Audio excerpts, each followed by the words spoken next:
Only 1 month to go until the latest release of the latest Z system camera, the Nikon Z30. But who is this camera for?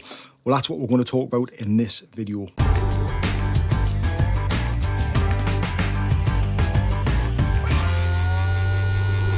Before we jump into this video, just let you guys know I'm recording on the Nikon Z50 with the 18-35 1.8 art lens from Sigma. Now, if you guys would like to see a review of this lens on that camera, I'll go walking about, take some images, test it out so you guys can see how it performs on the Z50. I've been blown away by it. This is the second time I've actually bought this lens, but if you would like to see that video, let me know in the comments below and I will gladly put that together. If you want to see it in action doing a little bit of street photography, I'll pop a link to a card above. You can go and check that out and see how it performed around the streets. Great to have you guys back once again. In this video, we're going to be taking a look at the latest rumour that Nikon will be releasing their Nikon Z30 next month. Pretty much a month away from the recording of this video, June the 29th. That's when we're going to be seeing the release of the Nikon Z30. But I definitely have high hopes that we're going to be seeing this, and we're going to see another high-end DX crop sensor APS-C format camera. That's my prediction, and I still stand by that. I still think we're going to be seeing that. But the Z30, it's an interesting camera. From the specs and from the kind of leaked images of this camera, who will this camera be for? Well, obviously from the off, it's going to be an entry-level camera. It's going to be for people stepping away from the phones and want to get their hands on a brand new camera. No viewfinder, so you're going to be shooting predominantly from the back of the screen. But this camera as well will sit with me in terms of a holiday camera. I'm always looking for a small, portable, fun holiday camera to take away to shoot the family, to shoot the kids.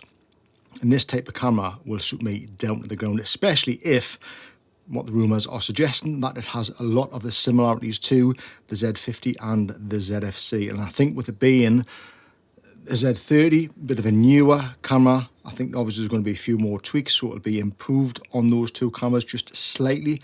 But even if it's not, even if it's still on the same lines of the Z50, it's going to be a fantastic camera, and one which I would love to take away on holiday with me, especially if it's going to be smaller, with obviously having no viewfinder, just shooting from the back of the camera. It will be a lot smaller, and that is something that interests me because the quality of images coming from the Z50 and the video from the Z50 is just phenomenal. It really is. So if I can get that in a smaller package, I will happily take one of these cameras away with me on holiday. So that does actually excite me. I know there's a lot of people out there thinking this is just a waste of time. Why kind of aim for this end of the market? Well, for me personally, I think it's a good point to start photography, and the quality that you're going to get out of it in terms of image quality and video quality is just second to none. Form factor, perfect. So it'll be this perfect stepping stone from camera phone to a digital camera, and one that I'm kind of looking forward to, and I'm looking forward to seeing exactly what the specs are when it is released. But I do still believe we are going to see that high-end DX crop sensor camera as well released with this. That is still my belief. I think that will happen on June the 29th because we get to see a really high-end APS-C camera. So I still think we're going to be seeing that next month. Well, I think we're going to be looking at something similar to the D500 in terms of specs. They've had the Z9 released now, and I do remember when they released the D5, we've got the D500, which was a phenomenal camera, and it had the best AF system I've used in an APS-C camera to date. Absolutely amazing. I think we're going to be seeing that this time around. We've had the Z9 released, and I think we're going to be seeing some of the EF performance from that in a brand new higher end APS-C camera from Nikon. And I'm going to guess that it's going to be called a Z90, not a Z500. I think it's going to be called a Z90 off the back of their cult camera, the D90. And when that was released for DSLR days, that was a fantastic camera as well.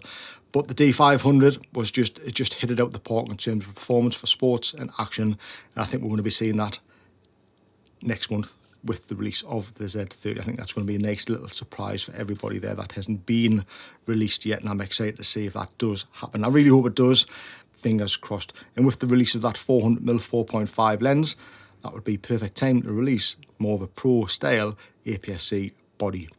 I am getting excited. I am keeping my fingers crossed. I do believe that we will see that. So that's it for this video. I just wanted to get this out there, give you my thoughts on the latest release from Nikon. So we will see very soon what they plan to release, and I'm keeping my fingers crossed that it's going to be 2 cameras, which I would definitely use. We will see. So there you go. Thanks very much for watching. You guys take care, and I will see you in the next one. See you then.